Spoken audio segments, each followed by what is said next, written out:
நானும் அல்லாஹ்வின் தூதரும் நடந்து சென்றோம். ஒரு பேரித்தம்பலம் கீழே கிடந்தது.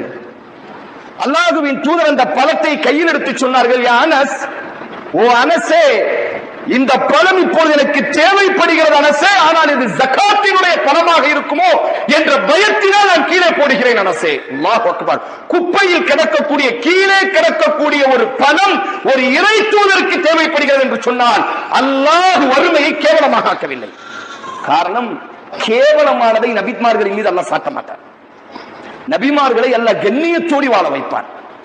கேவலமான பண்புடையவர்களாக அல்லாஹ் நபிமார்களை இந்த உலகத்தில், தோல்வி அடைந்தவர்களாக அல்லாஹ் ரப்புல் ஆலமீன் நபிமார்களை இந்த உலகத்தில் வாழ வைக்க மாட்டான்.